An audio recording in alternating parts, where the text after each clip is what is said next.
예수님을 믿어야 하는 6가지 이유. 제1강. 나는 영적 존재이기 때문에. 또 너희 온 영과 혼과 몸이 우리 주 예수 그리스도 강림하실 때에 흠없게 보존되기를 원하노라. 데살로니가 전서 5장 23절. 하나님께서는 사람을 영과 혼과 몸으로 지으셨습니다. 우리가 생각하고 감정을 느끼는 것은 마음이 있기 때문입니다. 이 마음은 혼에서 나오는 것입니다. 몸은 영혼을 담는 그릇으로 쓰기 위해 지어졌습니다. 혼이 물건을 잡으려는 마음을 가지면 자연스럽게 내 몸이 움직여 물건을 잡습니다. 몸이 상처를 입었을 때 뇌에 전달된 통증은 혼에게 전해지게 되고 혼은 아픔을 느끼게 됩니다. 그런가 하면 건강했던 몸이라도 마음에 큰 상처를 받은 사람이 며칠 사이에 몸이 심하게 연약해진 모습을 우리는 주변에서 많이 볼 수 있습니다. 이렇듯 몸과 혼은 긴밀하게 하나로 연결되어 있습니다.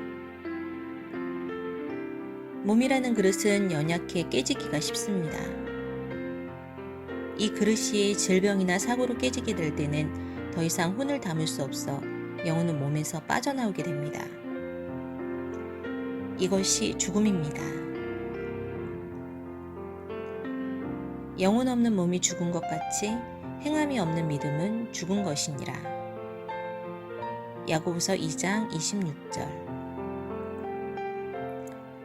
그런데 사람이 죽을 때 혼도 함께 죽거나 소멸되는 것이 아닙니다. 몸은 죽었어도 혼은 영원히 삽니다. 혼이 영원히 살 수 있는 것은 우리에게 영이 있기 때문입니다. 영은 소멸되지 않는 영원한 속성을 가지고 있는데 영원한 영의 속성이 혼을 영원히 살게 하는 것입니다. 영은 눈으로 볼 수도 없고 냄새도 없고 만질 수도 없습니다. 영은 혼처럼 생각하고 감정을 느낄 수는 없지만 하나님께서 주시는 것들을 담을 수 있는 그릇입니다.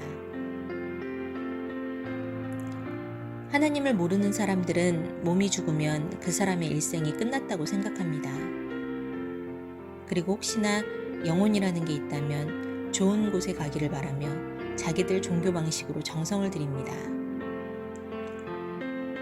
모두가 영을 가지고 있지만 자기들에게 영이 있다는 것을 모른 채로 삽니다.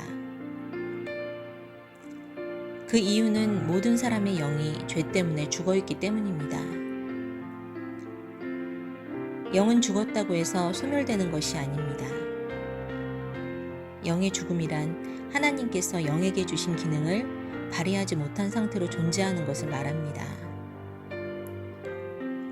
우리를 만드신 하나님께서는 이 사실을 우리에게 알리시기 위해서 성경에 기록해 두셨습니다. 나는 누구인가? 혼이 바로 나입니다. 몸은 평생 동안 내가 입고 있는 옷과 같습니다.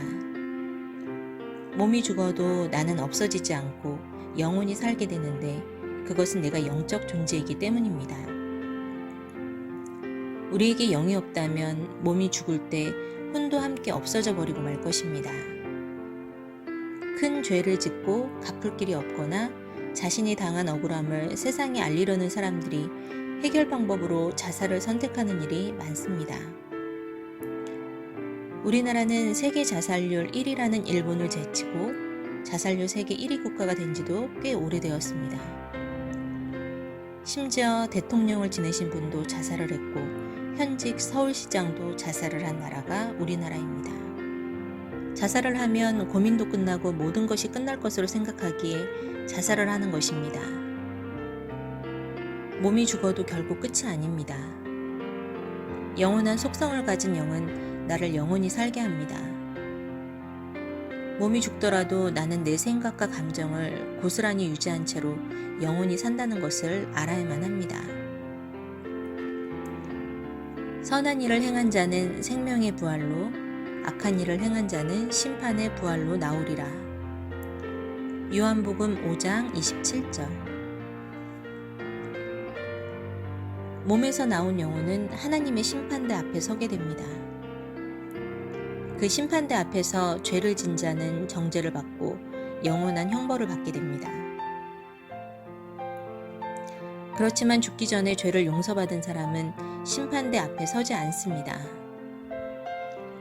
몸이 살아있는 동안이 죄를 용서받을 수 있는 기회의 시간입니다. 죄를 용서받은 사람은 하나님의 초대를 받고 천국에 가게 됩니다. 모든 사람은 죽음 이후 하나님께서 정하신 시간이 되면 부활을 합니다. 어떤 이는 천국에 들어가기 위한 생명의 부활을 하고 어떤 이는 지옥에 들어가기 위한 심판의 부활을 하게 됩니다. 영혼이 심판대 앞에 서는 이유는 죄 때문입니다. 이 죄를 심판하시는 유일한 분이 계십니다. 그분은 바로 모든 세상을 만드시고 다스리시는 하나님이십니다. 죄를 심판하시는 분도 하나님이시지만 용서하실 수 있는 분도 하나님 한 분뿐이십니다. 그런데 하나님께서는 죄인의 심판과 용서를 아들이신 예수님에게 맡기셨습니다. 그래서 여러분은 육체가 숨을 쉬는 기간 안에 반드시 예수님을 믿고 죄를 용서받아야 합니다.